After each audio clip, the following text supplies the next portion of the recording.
to the republic for which it stands, one nation, under God, indivisible, with liberty and justice for all.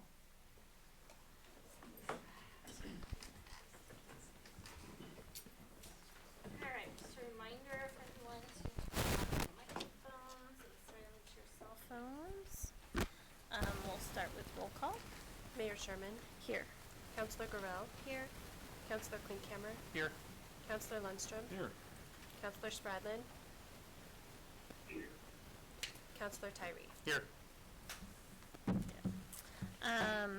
So now we have approval of the agenda for our regular meeting of July 20th.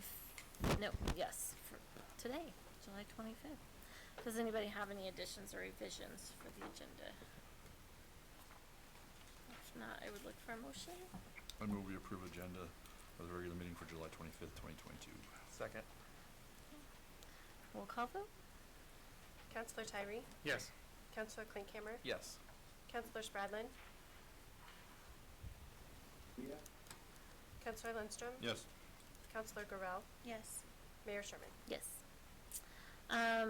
Everyone's had a chance to read through the minutes from our last meeting, July 11th. Do we have any corrections or revisions?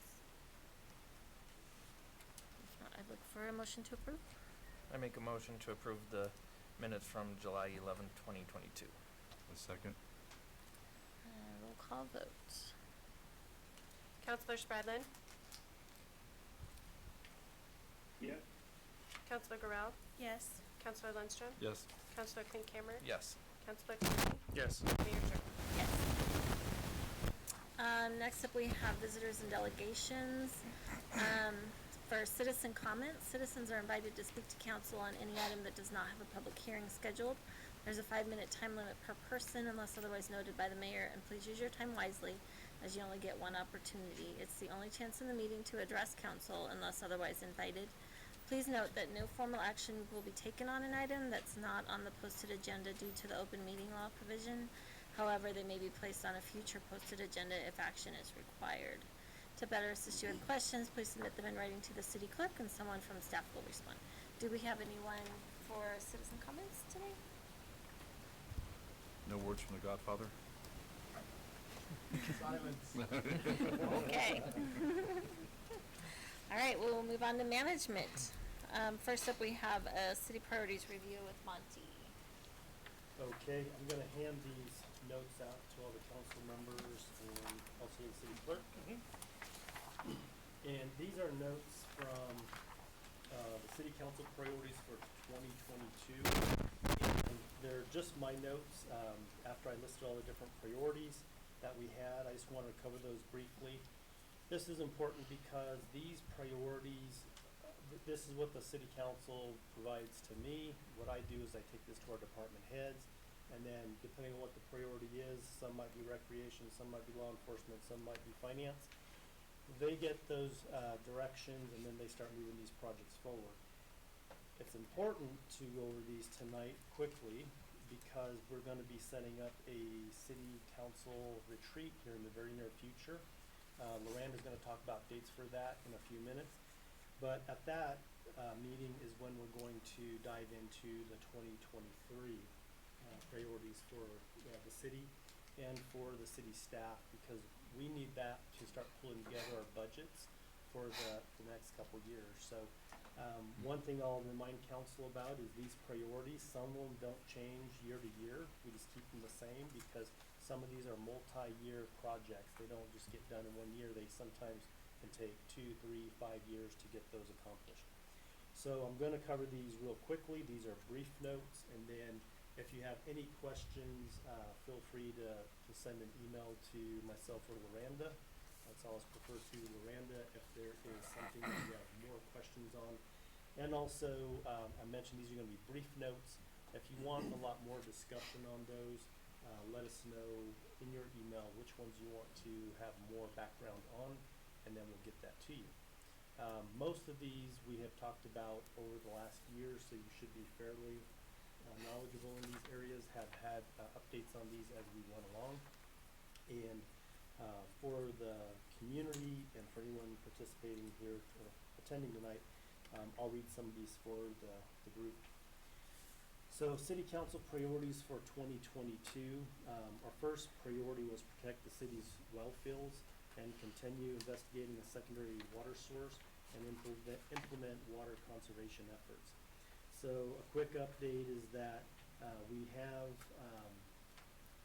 number one, given council a more detailed explanation of what we're doing with water in executive session, because some of those are things that we have to keep a little bit quiet. But it's a multi-year effort. We're just saying to stay the course on this because it's probably gonna be 3 to 5 years before we're done. We were very successful in putting together a watershed protection district and an ordinance that protects our well fields. The city council also purchased a couple shares of Upper Platte and Beaver Water that were offered up for sale, and those have been transferred to the city's name now, and city paid for those.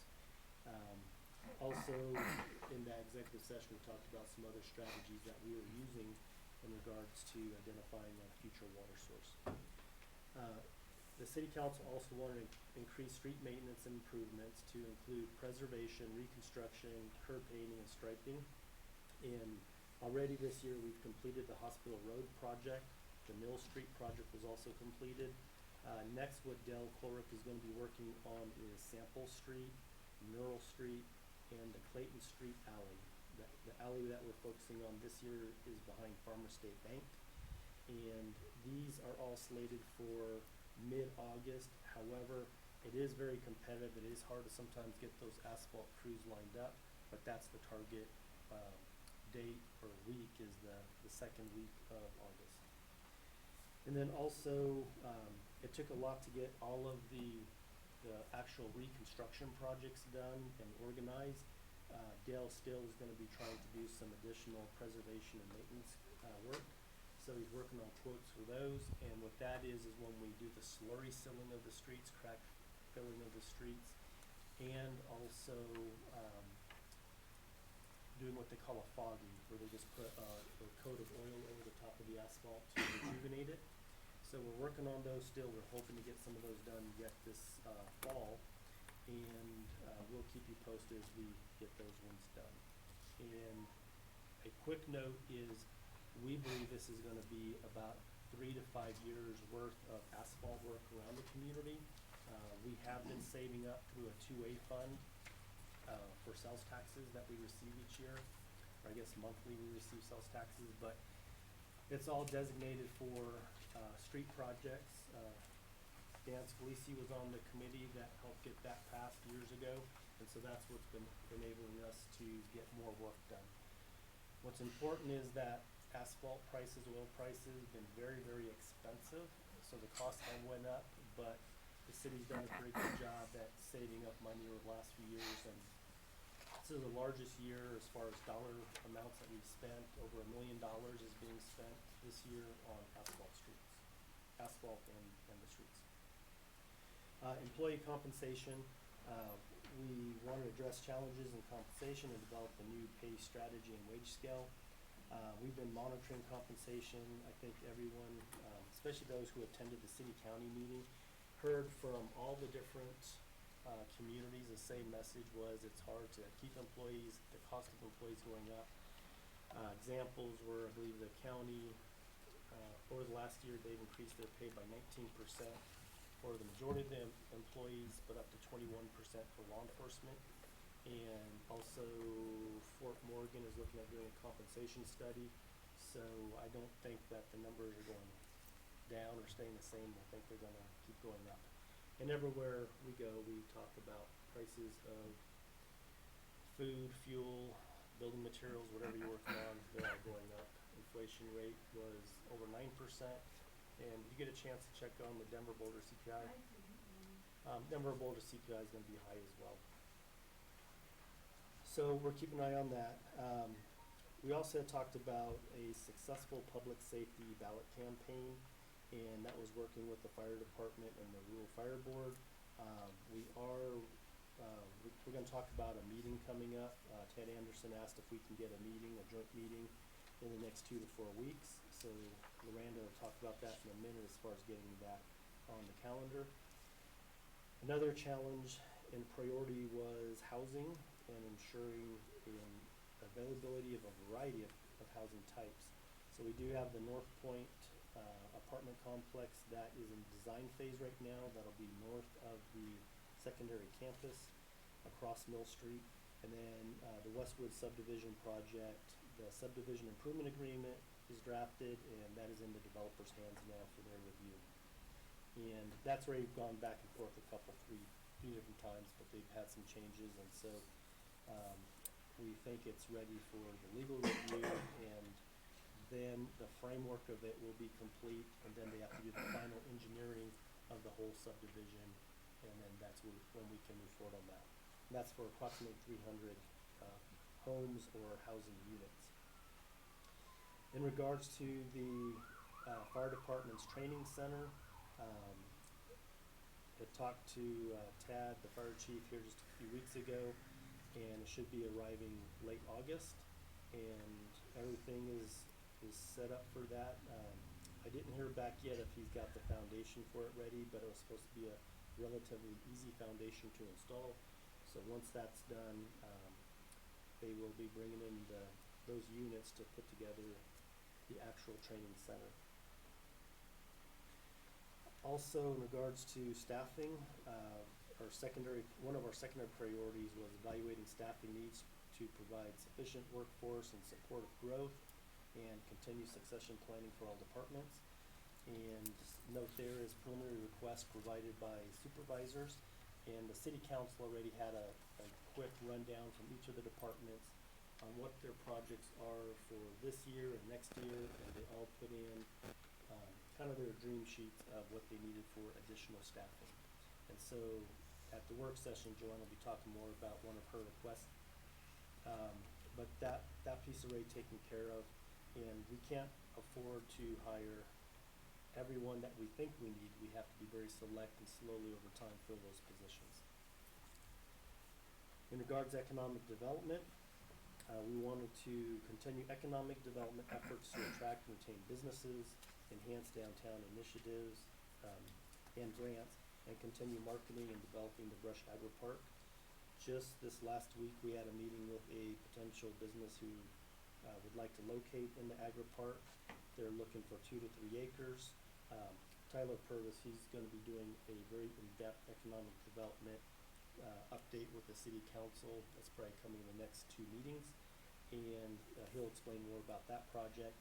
We did apply for a READY grant through the Colorado Department of Local Affairs, but we were not awarded that grant, and that was to put extend the road out at the Brush Agri Park so we had more available spots out there. And they gave us some feedback on why we were not selected, and essentially they're asking us to resubmit the next cycle. So we'll do that. We're also working with the Brush School District on a well to irrigate the Brush Middle School grounds. And also Lance was working on researching of GOCO grants to assist with fill space. And the continued work, Dale Corlick's actually working with the Riverside Irrigation District to extend our current water agreement with them so that we have the water available to actually put in the well with the school district out from Brush Middle School. So we're working on that, and then we have to update our augmentation plan and then also do the actual construction of the well. The school district did let me know that they may be putting the fields to grass and reconnecting the sprinkler system to city water temporarily until the well's installed. And one of the council directions was to have Lance moving forward on the Brush Trails or Prairie Trails Park as a priority for fill space. And Lance has an update on that he'll give you here just in a few minutes at the work session. And let's see, a few other things. We have some administrative priorities, not as high level, and these things are ones that we're still working on, but a comprehensive plan revision or update. Our comprehensive plan is about 15 years old now, and it still works pretty well, but then things change in the community, so you do want to get community feedback on things that may be important to the community that we may not be tracking, but also understanding how our community you would like us to grow. So we're gonna be continuing discussions with DOLA in regards to, grants that they have. A lot of times they'll do 50-50 matches on those type of grants for planning and comprehensive plans. And Tyler will be picking up that project, and, you'll hear more about that in the near future. The city council also requested for additional training, and so the focuses was on CML training, CIRSA training, workshops, conferences, and that's ongoing, and you'll probably see that here in the future because we always intend to encourage the city council to attend the CML annual conference. And then also we have CIRSA each year that comes in and provides different overviews of different program areas that they have. And we did have recently one request in regards to Robert's Rules of Order. And so Loranda is aware of that, and we're gonna look at a potential trainer for that. And Administrative Priority 3 is continue ADA improvement plan. And what that is the plan that we have in regards to any ADA improvements that needs to take place. And our general policy is any projects that we work on, as soon as we touch them, we figure out if they need to be ADA compliant or not, and to what level. And so we make sure that those are taken care of as we go. One of the really good bits of news here is that the council had wanted to talk about the golf course and the cafe and potentially leasing that out. But we've been doing really good at the golf course recently, and so cash flow is a lot better. And so we kind of been holding off on that because it seems to be getting better and better at the golf course. And so we always said it's gonna take about 5 years to, once we have it all remodeled, to get it marketed and operating where we would like to. And so the better it goes, the less that we have to subsidize the golf course. So that's been pretty positive. And in the land use department, Tyler Purvis's area, development of a development standards guide. And we're gonna be looking at this last fall, cause Tyler's been on board for about a month now, I think. So he'll start working on that probably this fall.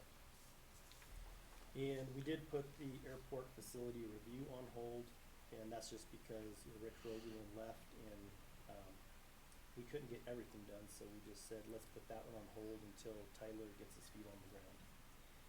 In code enforcement, improvement and potential consolidation of services, all is going well at this point, so we don't have any changes anticipated. I think we have two CSO officer positions, and one is currently is filled, the other one is almost filled, if I remember right. And the last thing I wanted to talk about was support of the Chamber of Commerce and encourage plans for Central School. Central School did sell to a private investor, and so the city is providing assistance with grants and help with CDPHE, the health department, in regards to asbestos. And the city has provided some incentives for the project. We call them super incentives because we really want to see this be a very positive, successful project. So that one is moving forward now. So that's just a quick rundown. I know it's a lot of information, but we'll have plenty of time in our city council retreat, which is going to be geared on city council priorities for 2022.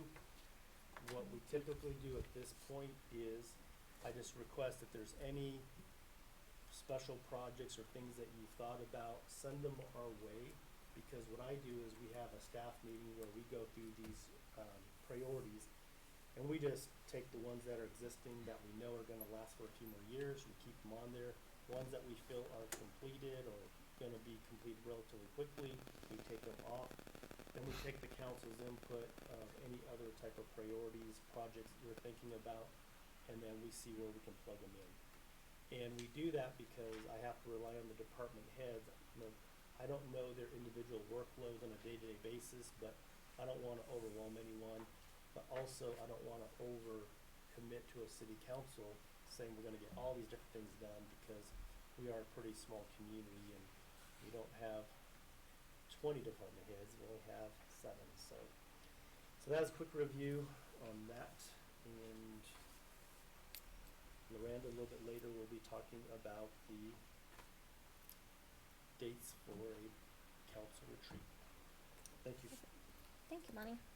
So if you guys just kind of be thinking about what you'd like to see, just write it down, send Monty an email, and we'll have deep discussions at the retreat.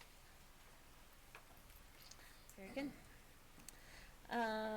Next we have the 2023 budget calendar. Joanne. So, in your packet was the proposed 2023 budget calendar, and for those who this is their first round through it, there are a few of these dates that are set by the state, and they're mandatory dates. So, those dates would be the October 10th, that's actually an October 15th deadline, that we have to submit a proposed budget to council by that date. Doesn't have to be a complete budget, just a budget. So it will probably be very bones, nothing major. The other date that we have is December 10th. The county assessor has to have the property assessments to the city so we can calculate our mills. So that has to be us, and they're really good about getting it to us earlier, because we in turn have to have it approved by council, and that budget approved by council by December 15th. So our budget will be approved at the December 12th council meeting. So when I'm looking at this, dates that are important for council, a lot of this is staff items, but the important dates to city council is September the 26th. At that time, department heads will present their line item requests. And for the most part, those are usually about the same every year. But if they increase something or decrease something by $1,000 or greater, then we ask that they make a note of it during this presentation. On October the 10th is when we'll be presenting a proposed 2023 budget to the mayor and council. October 24th is the second public hearing that we have where department heads will review their capital improvement requests. So any trash truck they want or street improvements, all of those things will be presented at that council meeting for council to hear. So in November, we have a budget retreat. It is scheduled for Wednesday, November the 9th, in here. We usually provide supper and do our budget retreat. It usually takes about 3 hours. If that date will not work, we also have an alternate date scheduled of November 12th, which is a Saturday. And then the other date that's important for you guys is we will need a quorum to pass our budget on December the 12th. Any questions? Just one thing I want to point out is if you look at this calendar, I mentioned that we need the priorities from the council members so that we can move forward with putting this all together. We need that approved by council probably at the latest the second week of September. Hopefully before that we actually have our meeting where we all agree to what we're going to put on. But I do like to have that prior to us getting too far into the budget. It's actually approved at a city council meeting once we have it in writing, and then that way it's locked in. We kind of know 95% of our direction for the upcoming year, because we do know situations can change after we start the budget or get it approved, and those ones we just handle on a case-by-case basis. And if we need to do a supplemental budget next year, we can. But we will come back with some of the projects that we have planned for next year, so you guys have a clear picture of what we're going to be doing. So we need a motion to approve this budget calendar. Looks like. I move that we approve the 2023 budget calendar. Second. Does anybody have any discussion? Roll call vote? Counselor Lundstrom, Yes. Counselor Tyree, Yes. Counselor Garrell, Yes. Counselor Klinkhammer, Yes. Counselor Spradlin, Mayor Sherman. Yes. All right. Next up, we have Chief Boss with an overview of the feral cats and related codes. So we've had some inquiries again about feral cats, really kind of a continued conversation from this past spring. I don't want to belabor it too much, but Monty asked me to hit some of the city codes, because that's what's been questioned. There was some discrepancy that our city code applied to wildlife. It does not. Our code, section 7-7-410 through 500, is very specific to cats, no other animals. And that goes through the requirements for licensing, rabies vaccinations. Licenses have to be on the cat, either by a harness or collar. And then it goes into if a cat has rabies or bites a person and could have rabies, how do we quarantine them? What does that look like? And then what we call harboring a unvaccinated cat or a feral cat, which goes into feeding and maintaining, watering feral cats. So all that is in that code section. As far as feral cats go, we do trap cats. We work with the Denver Dumb Friends League to do their TNR program, which is called the Working Cats Program, where we trap them, they spay and neuter them, and then they get released back to generally a farm or a dairy where they can actually be a cat that's chasing mice and helps out the farms. That's a very, very, very successful program, and that's what we do. So, any questions? How many cats are we talking about that's causing this problem? The original estimate was around 40. We're definitely not anywhere that high, but that came from Friends of Feral, which actually released some cats back into our community. So at this point, I would say we trap, maybe a cat every other week, and those are cats, not necessarily feral cats. Is this all in the same neighborhood? No. Okay. And a lot of the cats we trap are domestic cats, do get returned to their owners. So we're not talking about a lot of cats. Okay. Thanks. Awesome. Thank you. All right, next we have finance. Can we do it for- Yeah, go ahead. I move we approve disbursements in the payroll for July 12th, 2022, totaling $302,000, $302,810.48. Second. All right, any discussion? Roll call vote. Counselor Klinkhammer, Yes. Counselor Lindstrom, Yes. Counselor Spradlin. Yep. Counselor Gorell, Yes. Counselor Tyree, Yes. Mayor Sherman. Yes. All right, staff reports. Looks like first up is Derek Boss, Chief of Police. Hello again. Just a couple quick updates. As Monty mentioned, we do have an offer out to our second CSO. That's a conditional offer, so still doing the background and physical agility processes for that person. And we have one officer that started about a week ago, maybe 2 weeks ago now, and so we'll be scheduling his swearing in at a coming date. I don't know exactly when yet. And we have one officer who's wrapping up field training, so that's really going to help us out. So we've got 3 in field training now. By the end of this week, we'll only have 2 in field training, and then we will start trying to fill more openings. And then I was not here at the last meeting. I don't know if you talked about fireworks, but our calls for service on fireworks were down this year. Last year on the 4th of July, we were right around 50. This year, we're right around 30. We seized a lot less illegal fireworks this year. And actually, our seizures came on the 2nd and 3rd. We had very few on the 4th. So for what that's worth, just a quick update there.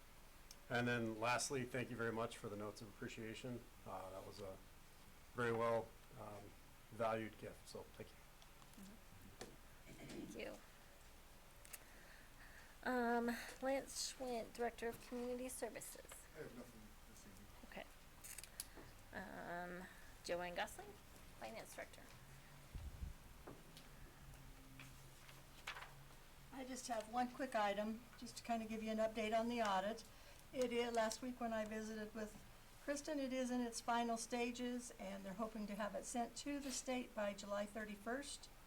And then sometime, one of the 2 council meetings in August, I'm hoping to have Scott Zalvo here to visit with council, probably during the finance committee meeting, but all are welcome to come to that meeting and hear about the audit for last year. Very good. Thank you, Joanne. Loranda Packard, City Clerk. We'll be looking to set up a couple meetings with council, one being with the Rural Fire Board to be held at the fire hall within the next couple of weeks. We're looking at probably a Tuesday or Wednesday evening, so I'm gonna follow up with an email tomorrow to get a feel from everyone as to what would work best. And then also the second meeting on the council retreat that Monty was talking about to discuss priorities. Same there, we're gonna be looking at a non-council meeting night, more than likely. And I'll follow up with that email tomorrow as well, get a feel for what works for everybody. And then the last thing to mention is the vacant Ward 2 seat has been advertised, just as a reminder to the public, and then to inform you all that the deadline to have the letter of interest back is Friday, August 5th. So it's next Friday, not a whole lot of time left, just a couple weeks. But it's been out on Facebook, our website, and in the paper as well. So that's all I have. Very good. Thank you.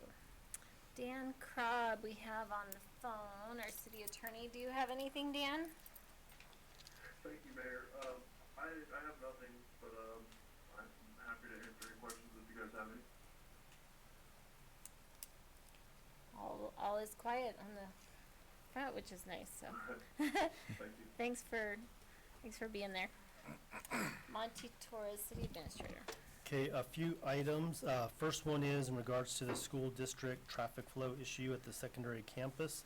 We did have a joint meeting between city staff, the mayor, and a good part of the school board and the superintendent last week. And it went pretty well, so we're moving forward. Most of the discussion was led by Brad Mortensen and Bryson Miller and Tyler Purvis, and we all kind of chimed in as things went along. And the next step is school district putting together an RFQ or a selection process to get a consultant on board to look at the traffic issue. And then we're planning on all of us getting together to help put the scope of work together, just so that what we get out of the traffic study, it's usable to us and for the school district, and we don't have to go to the drawing board again. And so that one's moving forward. Tyler Purvis is the lead on that from the city's end, and then Brad Mortensen is the lead on the school district's end. Next item is there's a house at number 7 Circle Drive. That house burned, I think it's 2 years ago now, almost year and a half ago. And we've been waiting for the property owners to clean it up. However, we became aware that the property owner is deceased. We thought it was going through a probate process so that we'd have a new property owner to work with, but that's kind of died off now, and it's our understanding that there's not much interest in the property.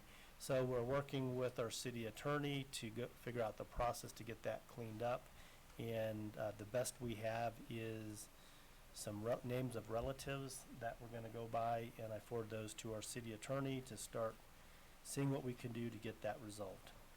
It's been long enough, and the neighbors, it's a pretty bad eyesore. So if you look out there, the neighbor's door, you're looking at a whole burned side of a building. So we need to get that one resolved.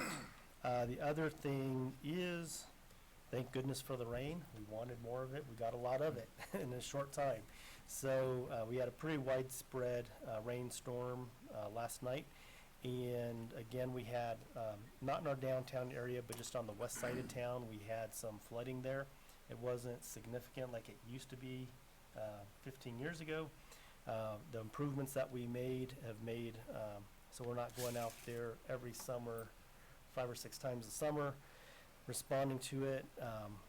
But that one neighborhood right there on Cambridge Street, it's bad enough that we really want to do a push on getting that resolved. So if you go out there, you'll see a bunch of yellow lines painted out there. We've already had the survey work done by Western Engineering, and we're going to get some plans put together and cost estimates. And we're doing a hard push on this because we want to get our final stormwater project resolved this next year. So if we can get all the planning, engineering, and the cost estimates done, we can put those into our budget and see if we have the funds to accomplish that. It's going to be a pretty good sized project because we're probably not going to qualify for a grant for this, but it's going to come all out of our own pockets, and I'm gonna guess it's gonna be in the hundreds of thousands of dollars to get it done, but we need to do it. I have a question So- for you. So I heard the hydrovac trucks out there prior to this storm coming through, and they were on Cambridge and on Princeton. And I mean, a significant difference since the last storm, much less flooding. But did the hydrovac trucks not make enough of a difference? Cause I saw Cambridge blocked off again yesterday. So, so what we were using was our actual street cleaner. Our street cleaner it's almost like a huge shop vac on the back That's of it. what it sounded like And while I was so, on conference calls. One of the things that we've done is we went out and start hitting a lot more of the stormwater drainages. And so you have to pop the lids and you just suck them out or blow water through them. And they did say they found quite a bit of gravel and everything inside of those, from the last few years. Because they do that on occasion. Not sure when the last time they did that, but they did mention that they think it did help quite a bit. But still, when you see how deep the water gets, it's not like it's only 6 inches deep. Sometimes it's 12 inches, 18 inches deep in the center. So we do need to get that resolved once and for all. And part of the reason, I'm not the engineer, but we did a project a few years ago up at the golf course. And back in not the old days, but 15 years ago, all that rain off the golf course would come down the driveway, but a lot of it distributed in different ways. Now we have the curb heads, and it all goes down to the bottom, and then it goes into that main line. Well, it comes in at an angle to the main line, and I feel if the rain starts really heavy up on the north and comes down, then it seems to like overwhelm that pipe, and there's not enough space or capacity. Which seems to be every storm. It comes out of the northwest. Yeah, and so this last storm seemed to be a little bit different, where it's more from the west, but it wasn't as bad. So what helped, I'm not quite sure, but we do want to get it resolved so those homeowners down there, we don't have to worry about sending out police department, fire department, public works guys, middle of the night, because we're paying them overtime too. So by doing this, it saves time, effort, and money. But more importantly, those homeowners, they don't have to worry about water getting 5-10 feet away from their Being their one of those houses. homeowners, I appreciate it. Mhm. So- It's not been fun having flooded basements. Yep. So that is a goal of ours. Dell's working on that one, and we're just trying hard to get the engineering estimates for this next year's budget. Perfect. I have one more question for you since Dale is not here. Mill and hospital look great, beautiful. I just have one concern. We are less than a month away from school starting and the crosswalks have not been put back in. Okay, yeah, they're waiting for the company to come back and put in the thermoplastic ones. Okay. Those will take a little bit of time, but they'll be at each of the crosswalks. But we hope to have those done before school starts. Correct. Yeah, because with the warmer weather, I imagine more kids will be walking as school starts, and so want to see those crosswalks to keep them safe. Did you learn any more about the stripe up The mill? I didn't have much time with Dell today, but what the plan for Mill Street going to the west and up the hill from that intersection on Hospital Road is he's actually doing the engineering and checking to see what it would take to actually repave that one. And he didn't want to spend, he thought it was going to be about $10,000 to do all the painting and restriping going to the west. So putting that in just to tear it out next year, he felt maybe he could put in the plastic orange delineators, the little tabs, up the center of that road. So it's not a lot of cost, and then see about putting in, the striping after they redo the road. Just a money saving type situation. Do the delineators hold up though to snow plowing? They'll probably have to replace some of them, but I'm not sure how well they'll hold up, but. I I'm think sure- anything would be better than nothing at this point. Right. Yeah. But, the mayor did ask me to look into it again, and haven't had time to touch base with Dale. Sorry, I have one more question now that I think about it. Why did the training center delivery date get pushed back so far? I can't tell you 100% why it did. I'll have to let Tad Anderson explain that when he comes back Okay. next meeting. I imagine it probably has more to do with them having everything ready to, available, Mm-hmm. then the Yeah, you gotta have somewhere to supply put chain, it. yeah. Well, no, the supply, I mean, it seems like everything's delayed as far as parts and Plenty of places And sitting without garage doors right now. workers and, yeah, but I don't know that. Thanks, Monty. Okay, thank you. Mayor and council reports. Does anybody have anything to report? No? Nothing. I know, right? Shock to the system. I thought I might bring up that opioid council thing that Mhm. I asked to do. We talked about it, I talked to the mayor about it. They're asking for me to opt out of the funding, which means that the region controls the funding, which it sounds like has already been decided in the past. Mhm. So I just wanted to make sure everybody was okay with that Sure, before I everybody actually did anything. So that's okay? Yes? Okay. Yeah, Yeah. and just for clarity, we had already had a discussion in the past about opting out. Yep. And we had I can't remember if it was an IGA or MOU or MOA, but we had one of those documents that was already put in front of the council, and we said, let's move forward with it. And Lou, I can't remember, wasn't there some confusion about sending it to CML versus this other group?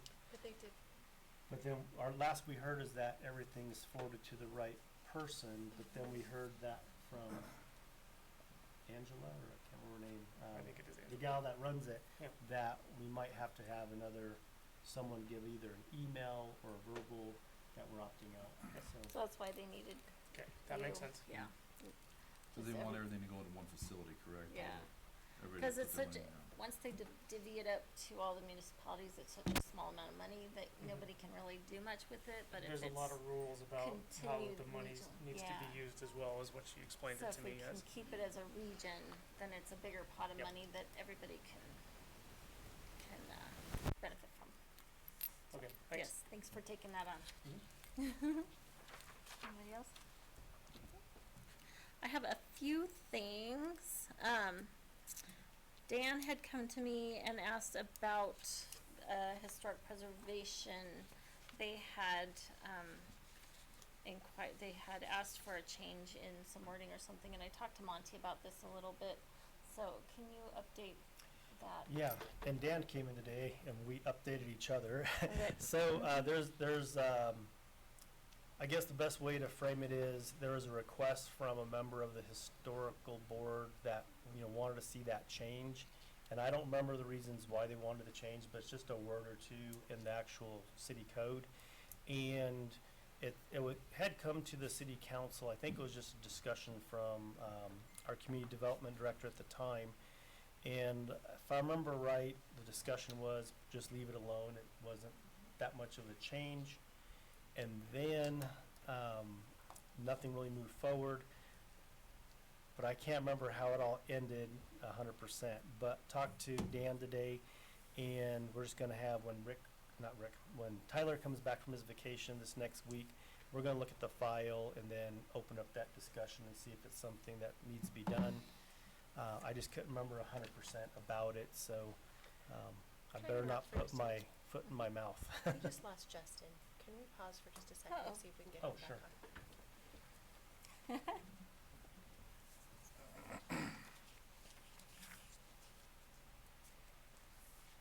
You want me to have him call back in, Miranda, or?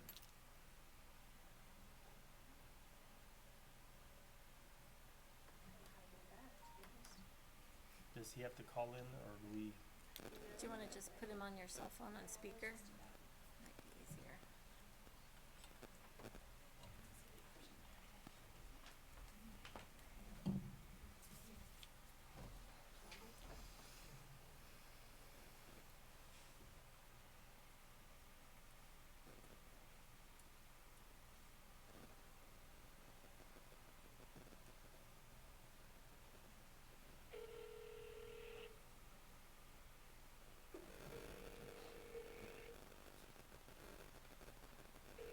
Maybe he had to go. Is Dan still on? Are you still there, Dan? Yeah, I'm here. Okay. This is Extreme Efficiency Plumbing and Heating. I can't get to the phone right now, but if you leave your name and number and a brief He's description of what you're trying doing, again real I'll quick. get back to you as soon as I can. Try one more time. He just gave me the thumbs up.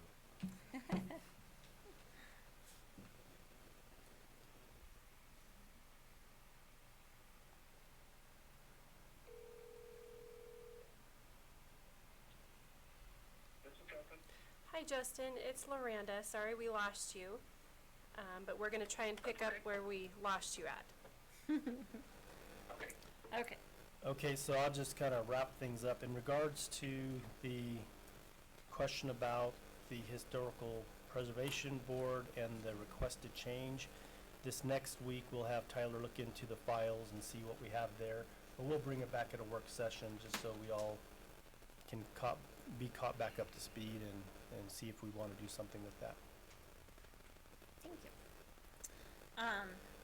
I went to a meeting at Ebenezer where there was a couple guys from USDA, RD, Rural Development, and a guy from Washington DC, and the other one I think was out of Milwaukee, but they awarded Ebenezer a grant for $300,000